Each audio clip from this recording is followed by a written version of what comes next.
नमस्कार, मिशन सच नेटवर्क से मैं राजेश रवि। 1 मई को मज़दूर दिवस है। आमतौर पर माना जाता है कि जो घरों में काम करते हैं या फैक्ट्री में काम करते हैं वो लोग मज़दूर होते हैं, पर मज़दूर की परिभाषा वास्तव में क्या है, इस पर आज हम चर्चा करेंगे बंधुआ मुक्ति मोर्चा के प्रदेश अध्यक्ष राजेश याज्ञिक से। राजेश याज्ञिक हमें बताएंगे कि मज़दूर की परिभाषा कहाँ तक पहुँची है, क्या क्या उसमें आता है, साथ ही देश में वर्तमान में मज़दूर की स्थिति क्या है और इससे पहले जो हमारे महापुरुष हुए हैं वो लोग मज़दूर को किस तरह से देखते थे, क्या स्थिति थी। तो राजेश जी, आपका स्वागत है। धन्यवाद। नमस्कार। आप हमें बताएं कि जैसे भारत में 1923 में श्रम कानून लागू हुए थे, श्रम दिवस बनने लगा था, तो उससे पहले कुछ स्थिति थी, उसके बाद में आज क्या जो नियम थे कि 8 घंटे काम और न्यूनतम मजदूरी वो लागू हो पाया, एक थोड़ा सा हमारे दर्शकों को जरा इसमें डिटेल में बताएं। सभी लोग जानते हैं कि 1886 में शिकागो में जुलूस के बाद और ये मई दिवस शुरू हुआ और मज़दूर का मुख्य मुद्दा था कि 8 घंटे से अधिक उससे काम न लिया जाए और उस काम का एक निश्चित कम से कम दाम हो कि उससे कम कोई व्यक्ति न दे पाए। और इसी चीज़ को हमारे देश में 1923 से आज 103 साल हमें होने जा रहे हैं मज़दूर दिवस मनाते हुए। मज़दूर की जब बात आती है राजेश जी, तो एक आम मध्यम वर्गीय दिमाग में चित्र उभरता है कि कोई शायद पराती या फावड़ा या गैंती लेके खड़ा व्यक्ति ही मज़दूर है। वो तो मज़दूर है ही है, निर्माण मज़दूर जिसे हम कहते हैं, कंस्ट्रक्शन वर्कर। लेकिन इस देश में एक सर्वे के अनुसार लगभग 61 करोड़ लोग, अगर हम 140 करोड़ अपनी जनसंख्या माने तो 61 करोड़ लोग असंगठित और संगठित दोनों तरह के मिला के श्रमिक हैं। 61 करोड़ लोग। 61 करोड़, और मैं पूरी जिम्मेदारी के साथ दावे के साथ कह रहा हूँ, सर्वे के आधार पे कह रहा हूँ, ILO की परिभाषा के अनुसार। नहीं, कौन लोग हैं इसमें फिर? बिल्कुल, इसमें देखिए जो जाने पहचाने लोग हैं कि निर्माण मजदूर हैं, खेतिहर मजदूर हैं, फैक्ट्री मजदूर हैं, कारखानों में कर रहे हैं, इसमें तो हम सभी शायद जानते हैं। लेकिन जो छुपा हुआ मजदूर है कि कहीं गांव में या शहर में भी अपनी एक छोटी सी परचूनी की या पंक्चर की दुकान खोल के बैठा है, वह भी श्रमिक है। अच्छा। इवन हमारे घरों में जो गृहिणियां अधिक बड़ी नहीं है, घर से बाहर जाके काम नहीं कर रही, स्वयं अपने घर का काम कर रही हैं, चाहे वो सफाई संबंधी है, खाना बनाने से संबंधी है या बच्चों का पालन पोषण है। ILO अंतर्राष्ट्रीय श्रम संगठन की नई परिभाषा के अनुसार, और जिस पे भारत सरकार ने भी साइन किया है, नई परिभाषा के अनुसार ये तमाम गृहिणियां असंगठित क्षेत्र की श्रमिक मानी गई हैं। नहीं, जैसे आप कह रहे हैं कि अगर मैंने कोई दुकान खोली हुई है, पंचर की दुकान है, कोई और छोटी दुकान है, तो मैं मजदूर की श्रेणी में आ रहा हूँ? बिल्कुल, पूरे दावे के साथ। घर पे जो महिला काम कर रही है वो भी मजदूर की बिल्कुल मजदूर, जो भी अपना श्रम के द्वारा देश में, समाज में या परिवार में अपना योगदान देता है, वह श्रमिक है। और ये कोई हवाई या साहित्य की बातें नहीं, मैं आपको जैसे मैंने बताया कि भारत सरकार भी उसकी सदस्य है, अंतर्राष्ट्रीय श्रम संगठन ने यह परिभाषा दी है। और मैं सरल करके आपको बताऊं तो असंगठित श्रमिक उन्मूलन अधिनियम 2008 सरकार लाई थी, भारत सरकार, उसको भी आज लगभग 18 साल होने जा रहे हैं। उसके बाद कई वर्षों तक कड़े संघर्ष के बाद तो एक्ट बना, ये कहने की जरूरत नहीं। उसके बाद उसके नियम बनते हैं, वो बहुत दिनों में बने, लेकिन नियम भी बन गए, और जिसके तहत अगर मैं सरल भाषा में कहूँ तो हमारी केंद्र सरकार को और सभी राज्यों की सरकार को एक असंगठित श्रमिक कल्याण बोर्ड के नाम से बोर्ड का गठन करना था। चलो, ये हुई पूरी एक कानूनी भाषा जो आप बता रहे हैं कि भाई बोर्ड बना दिया, या उससे पहले हमने साइन किए हुए हैं तो ये सारी लागू है। तो 1923 से पहले भारत में जो महापुरुष हुए हैं या जो छवि थी हमारी सामाजिक रूप से, उसमें मजदूर कहीं था अपन, क्योंकि ये जो रूटीन में कानून की बात बाद में कर लेंगे एक बार, पहले ये और एक जानकारी चाह रहा था कि पहले क्या स्थिति थी। देखिए, हमेशा भारतीय दर्शन में, और 1 मिनट को तो मैं कहूँ भारतीय दर्शन ही नहीं, हम ईसा मसीह को याद करें जिन्होंने इतनी बड़ी बात कही कि सुई के छेद में से ऊंट निकल सकता है, लेकिन किसी अमीर शोषक व्यक्ति को स्वर्ग नहीं मिल सकता। अच्छा। हाँ, इस्लाम के अंदर जक़ात की प्रथा है, उसका मतलब आपने एक्सेस जैसे ही कमाया तो आपको उसको बराबर करना है, अपने पड़ोसी, अपने गरीब के साथ साझा करना है। और भारतीय परंपरा की बात करें तो हमारे ऋषि मुनियों ने पुराने वक्त से, और हम ज़्यादा पुरानी भी बात ना करें, हमारे राष्ट्रपिता गांधी जी, हमें भूलना नहीं चाहिए कि पहला ही आंदोलन उनका चंपारण का किसानों की मजदूरी के बारे में ही था। बिल्कुल। और वहीं से उन्होंने अपना ये सामाजिक काम शुरू किया। भगत सिंह का सपना किसान और मजदूर के राज का था। महर्षि दयानंद आर्य समाज के प्रवर्तक, उन्होंने स्पष्ट शब्दों में लिखा है अपनी किताब में कि मजदूर इधर हाथ धोए अपना काम करके और उसको तुरंत भुगतान कर देना चाहिए। तो ऐसी लंबी परंपरा हमारे मनीषियों की रही है, जिसमें उनका सपना था कि जितना संभव हो समानतावादी समाज हो और जो श्रम कर रहा है कमेरा वर्ग, उसको उसका उचित हक मिले। चलो वापस अपन आते हैं वर्तमान स्थिति पर। तो जो देश में कानून लागू है उसकी आज स्थिति क्या है? 103 साल हो गए, उसके बाद स्थिति क्या है? क्या 8 घंटे काम और न्यूनतम वेतन, ये दोनों चीज़ है? बड़ी अजीब बात है कि आपने बड़ा बेसिक सवाल उठाया कि जिसको जनरली देखें तो सबसे न्यूनतम मांग है ये तो, कि 8 घंटे आदमी काम करे और उसको पूरा दाम मिले।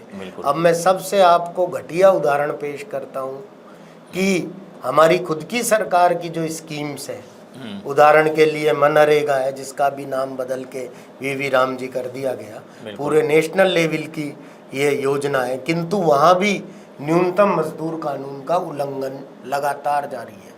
और उसमें कोई एक पार्टी या एक दल या एक राज्य की बात नहीं है। ये शुरू से जब से योजना है, इसमें उसको लागू नहीं किया गया। इतना ही नहीं, अभी तो तमाम राज्य सरकारों ने लगभग सभी विभागों में नई भर्तियां न करके संविदा कर्मचारी के नाम पे नियुक्तियां दे रखी हैं। और उन संविदा कर्मचारियों की स्थिति और उनकी जो पे स्केल है, जितना उन्हें पैसा मिल पा रहा है, वो निश्चित रूप से न्यूनतम मजदूरी कानून का खुला उल्लंघन। नरेगा जो है उसमें किस तरह आप बता रहे हैं कि भाई उल्लंघन हो रहा है? जैसे राजस्थान में आज की तारीख में 285 रुपया रोज न्यूनतम मजदूरी है। बिल्कुल। मतलब सरकार कहती है कि कोई भी मालिक इससे कम नहीं दे सकता अकुशल मजदूर को। फिर उसकी 4 श्रेणियां हैं, हम उसकी डेप्थ में नहीं जाते, वो अधिक है। हम नरेगा श्रमिक को अकुशल ही मान के चलते हैं कि उसकी कोई विशेष योग्यता नहीं है। तो यदि वो 8 घंटे काम कर रहा है तो उसे 285 रुपया तो मिलना ही मिलना चाहिए। बिल्कुल। जबकि आप एक सर्वे कर लें तो शायद 225 रुपया प्रतिदिन के करीब एक औसत MKSS संगठन है एक, उन्होंने एक इलाके में सर्वे किया तो लगभग 225 रुपया प्रतिदिन उनको भुगतान हुआ है औसतन। तो आप समझ सकते हैं कि इसका उल्लंघन हो रहा है या नहीं। और ये अभी एक जो नई श्रेणी आ गई गिग वर्कर्स वाली, हाँ, ये बड़ा महत्वपूर्ण है। उनको क्या स्थिति है आपके हिसाब से? जी हाँ, अभी गिग वर्कर्स को सिर्फ शायद तेलंगाना सरकार ने एक कानून बनाया है और उसके अलावा पूरे देश में अभी उन्हें वर्कर्स ही नहीं माना जा रहा। जबकि वो, मैं तो कहूँगा कि खुद की भी और औरों की जान भी हथेली पर लेकर और आज ये समाज बना दिया गया कि भाई पिज्ज़ा 10 मिनट में ही पहुँचेगा। बिल्कुल। आखिर समझना चाहिए कि हम क्या बना रहे हैं कि 10 मिनट में ही क्यों पिज्ज़ा पहुँचाना जरूरी है, कि उसकी जान भी जोखिम में है। और दिन भर वो मेहनत करके, अभी 4-5 दिन पहले ही हमारे एक संगठन ने दिल्ली में दोपहर में 12 से और 3 बजे तक का अवकाश गिग वर्कर्स के लिए मांगा है। अच्छा। वहाँ की लू और धूप को देखते हुए कि इस समय भी उसे क्यों बाइक पे दौड़ाना जरूरी है। तो हमारी सरकारों को, मैं तो राजस्थान सरकार से अपील करूँगा कि इस मई दिवस पे गिग वर्कर्स के लिए जो पिछली सरकार ने शुरू की थी स्कीम, उसको और अच्छा रूप देके और कानूनी जामा पहनाए ताकि उन्हें भी कुछ राहत मिल सके।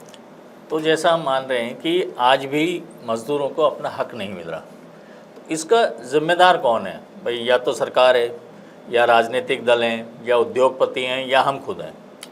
देखिए, मैं मानता हूँ कि इसमें सरकार, व्यवस्था और समाज, तीनों पक्ष इसके कहीं ना कहीं दोषी हैं। यदि किसी एक पक्ष को दोष मैं दूंगा तो वो शायद न्याय संगत नहीं होगा। कि सबसे पहले हमें अपनी मानसिकता बदलनी होगी। जो हमारी ये मानसिकता है कि हम श्रम का महत्व नहीं समझते। मैं बात कर रहा हूँ जीवन मूल्यों की। ये वेजेस तो बाद में आता है। हमारे घर में, ऑफिस में जो हमारी निगाह में सबसे छोटा होता है, उसको हम कहते हैं कि ये काम ऐसे कर दो। यदि उसकी शारीरिक क्षमता है वो एक अलग बात है कि युवा है, लेकिन हम शायद नीचे दर्जे का आदमी उसे मानते हैं जो हाथ से काम कर रहा है।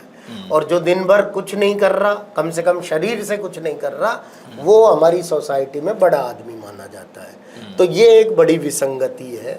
तो सबसे पहले हमें श्रम का मूल्य समझना पड़ेगा, फिर हमें गांधी की ओर झांकना पड़ता है, जिन्होंने इतना स्पष्ट लिखा है कि यदि आप किसी दिन बिना शारीरिक श्रम किए खाना खाते हैं तो वो चोरी है।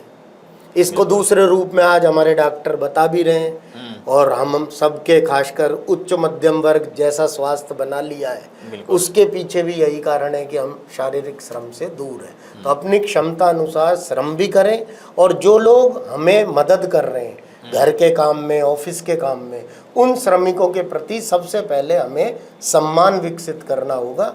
तभी शायद हम ऐसा समाज बना पाएंगे कि उनका हक भी उन्हें दें।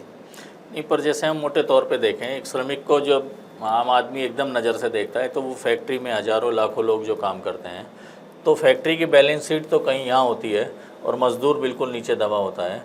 उसको किस तरीके से करना चाहिए? उसका जिम्मेदार मालिक है या सरकार भी उसमें कुछ करे? बिल्कुल, ये तो सीधा सरकार का प्रश्न है। आपने ठोस सवाल पूछा। एक तो मैं ये स्पष्ट कर दूं कि कुल जो श्रम शक्ति है भारत की, उसका 97%, 97% असंगठित क्षेत्र में है। मतलब वो कल कारखाने फैक्ट्री में काम नहीं कर रहा, उसका मालिक निश्चित नहीं है। वो आज एक्स के काम कर रहा है, कल वाई के करेगा। आज एक्स रेट पे बात काम कर रहा है, कल वाई रेट पे करेगा। परसों बेरोजगार भी रह सकता है। तो ये हमारे देश की स्थिति है, ज़्यादा ही है। फिर भी आपने जो फैक्ट्री वर्कर्स की बात उठाई, आपको खूब पता है अभी पिछले दिनों ही नीमराणा, भिवाड़ी से लेके नोएडा तक जिस तरह हुआ है, तो सचमुच फैक्ट्रियों का तो इतना करोड़ों अरबों का बजट है, लेकिन उसमें श्रमिक को नहीं दिया जा रहा। और वहाँ भी शोषण का नया तरीका ये निकाला है। वहाँ निश्चित रूप से श्रम कानून आज भी लागू होते हैं, सरकार का श्रम विभाग का डंडा आज भी चल सकता है, किंतु उसमें भी संविदा कर्मियों के नाम पे, ठेके श्रमिकों के नाम पे, ठेकेदार के भरोसे उसके रहमो करम पे मजदूरों को छोड़ा जा रहा है, और ये निश्चित रूप से अन्याय हो रहा है। आजकल तो सरकार भी संविदा पर रखती है और न्यूनतम मजदूरी से कम दे रही है। जी हाँ, जी हाँ। तो इसके लिए कोई कानून ऐसा नहीं है क्या कि सरकार भी अगर ध्यान नहीं देगी तो फिर कौन देगा? अब देखिए, इसमें बारीक बात है कि ठेकेदार ये दस्तखत करता है सरकार से या विभाग से जब MOU करता है कि वो न्यूनतम मजदूरी का पालन करेगा, बिल्कुल उससे कम से कम नहीं देगा। लेकिन हम सभी जानते हैं कि ठेकेदार प्रथा में क्या होता है, चेक कितने का दिया जाता है और लोगों को वास्तव में उस न्यूनतम मजदूरी से पौना पैसा भी बड़ी मुश्किल से मिल पा रहा है। ये वस्तु स्थिति है। नहीं, ये सारी चीज़ें आप जानते हैं, आप पूरे राजस्थान को देखते हैं, बंधुआ मुक्ति मोर्चा को देखते हैं, श्रमिकों के बहुत सारे आंदोलन से जुड़े हैं। तो इस तरह की बातें जानते हुए भी क्या कभी सड़क पर लड़ाई लड़ने की ताकत कहीं किसी में आएगी, या आपने कभी की ऐसा? नहीं, सड़क पे तो बहुत आंदोलन हुए, बंधुआ मजदूरों का, बाल मजदूरों का, लेकिन जो एक सबसे बड़ा आंदोलन है, मैं भी स्वीकार करता हूँ, जो इस देश में उठना चाहिए। हमारे संस्थापक स्वामी अग्निवेश जी कहते थे कि जो सरकारी कर्मचारी सबसे निचले दर्जे का माना जाता है, चतुर्थ श्रेणी कर्मचारी, और सरकार उसका एक न्यूनतम वेतन हर समय तय किए रहती है। तो ये कैसे हो सकता है कि एक ऑफिस में जो जरा सा पानी पिला रहा है, फाइल रख रहा है, थोड़ी व्यवस्था ऑफिस की देख रहा है, उसके और उसके परिवार का पेट, और जो दिन भर कहीं ईंट भट्टे में, पत्थर खदान में, इस कड़ी धूप में अपना खून पसीना एक करके काम कर रहा है, उसके परिवार के पेट में, जरूरतों में क्या अंतर हो सकता है? तो एक सिंपल एक थ्योरी है जो बहुत सारे आज श्रमिक संगठनों ने मान ली है कि जितनी न्यूनतम मजदूरी सरकार अपने सबसे छोटे कर्मचारी को, इवन पहले दिन जिस दिन वो नियुक्त हो रहा है, उनके TA, DA और वेतन आयोग वो तो बाद की बात है, लेकिन जो मुख्य वो जिस दिन अपॉइंट पे सरकार मान रही है, कम से कम उतनी न्यूनतम मजदूरी, और उस पे आज मिनिमम सहमति है कि 600 रुपया रोज एक पूरे देश के स्तर पे देखा जाए। और विसंगति देखिए, राजस्थान में 285 है, हरियाणा में जाइए 1.5 गुना, दिल्ली पहुंचेंगे तो 2 गुना हो जाएगी है, जबकि भौगोलिक स्थिति में कोई विशेष अंतर हमें नजर नहीं आता। एक और बहुत महत्वपूर्ण सवाल है कि अपन पिछले 20-30 साल पीछे चले जाएं तो श्रम आंदोलन बहुत ज़बरदस्त तरीके से उठते थे। हम देखते थे कि चारों तरफ श्रमिक नेता हैं और वो बहुत जुझारू बने से जुलूस निकाल रहे हैं, कभी मशाल जुलूस निकल रहा है, कभी काले झंडे लेकर निकल रहा है, पर अचानक वो कहीं ना कहीं गायब हो गए। ऐसा बताया गया कि ज़्यादातर लोग या तो मालिकों से मिल गए या पार्टियों से मिल गए और चुनाव लड़कर कोई पद ले लिया। तो क्या वो सारे जो नेता मजदूरों की ताकत बनते थे वो सब बिकाऊ से थे? देखिए, मैं किसी पे व्यक्तिगत टिप्पणी तो नहीं करना नहीं, मैं चाहता, तो लेकिन कॉमन बात कर रहा हूँ। कॉमन जनरल अगर अपन देखें तो हमारे संगठन ने इसी महीने में धौलपुर से छत्तीसगढ़ के मजदूर मुक्त कराए। इससे पहले मार्च में हमने भीलवाड़ा से यूपी के मजदूर मुक्त कराए। जहाँ तक आप कह रहे हैं, मैं अगर उसको और गहराई में देखें, क्योंकि बिकना और ये होना तो आज जो माहौल है राजनीतिक आप देख रहे हैं, तो उस पर तो मुझे कुछ नहीं कहना। शायद बाजार में हम जी रहे हैं, समाज खत्म करते जा रहे हैं और हर चीज़ ही नहीं, व्यक्ति भी बिकने को तैयार है अपनी कीमत लगा के। उस पर तो मैं ज़्यादा क्या कहूँ, लेकिन जो लड़ भी रहे हैं उनको दो मैं महत्वपूर्ण कारण मानता हूँ श्रमिक आंदोलन मंद पड़ने के, जो शायद आप वास्तविक आपका सवाल वही है कि जो फैक्ट्री श्रमिक है वहाँ तो पिछले ये 10-15 साल में उन्होंने ठेकेदारी प्रथा इतनी कर दी।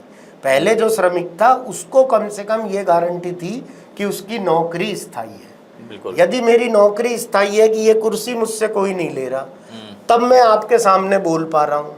और मुझे पता है कि कब मेरे नीचे से कुर्सी खिसका लेंगे आप, तो मैं शायद इंटरव्यू ही ना दे पाऊंगा। बिल्कुल। तो वो ही फैक्ट्री श्रमिक की हमने हालत कर दी। असंगठित श्रमिक के साथ और बड़ा पिछले दिनों में हमारी राजनीतिक व्यवस्था ने, कोई एक दल नहीं, सभी ने मिलके किया है खेल, जो ये फ्री स्कीम के नाम पे कुछ चीज़ें चलाई गई। तो मैं ये मानता हूँ कि वो सेफ्टी वॉल्व का काम कर रही है। कोरोना मान सकता हूँ मैं कि एक विशेष दशा थी जिसमें कुछ विशेष कदम जरूरी थे, लेकिन कोरोना खत्म होने के बाद उन चीज़ों को बंद या खत्म करने की बजाय एक राजनीतिक औजार के रूप में ज़्यादा बढ़ाया जा रहा है, सबके सामने जग जाहिर है। और उसकी वजह से मजदूर में जो एक स्वाभाविक आक्रोश उपज सकता था अपनी स्थिति में, उसको कहीं ना कहीं परोक्ष रूप से या प्रत्यक्ष रूप से लगता है कि भाई कुछ तो मेरी बेटी की शादी में मिल रहा है, कोई लाडो योजना चल रही है, या फ्री राशन मिल रहा है, या असंगठित मजदूरों का नहीं बनाया पर उनके ही एक वर्ग निर्माण मजदूरों का बोर्ड बना दिया सरकार ने, और संगठनों को भी उसमें बिजी कर दिया कि आप इनको लाभ दिलाओ मजदूरों को। तो मैं समझता हूँ कि अभी जैसे जैसे और कुछ समय बीतेगा तो स्थितियाँ और भयानक होगी और निश्चित रूप से एक बड़ा राष्ट्रीय स्तर का श्रमिक आंदोलन हम और आपको देखने को मिल सकता है। आप कोई मैसेज देना चाहें सरकार को, जनता को? मैं आम व्यक्ति से तो यही कहूँगा, जो मैंने बीच में भी कहा, कि हम सबसे पहले श्रम को हे नज़र से, छोटी नज़र से देखना बंद करें, उसे सम्मान दें। दूसरा, सरकार से कहना चाहूँगा कि इस देश की बहुसंख्यक जनता श्रमिक ही है और ये सरकारें बहुत अच्छे तरह से जानती है।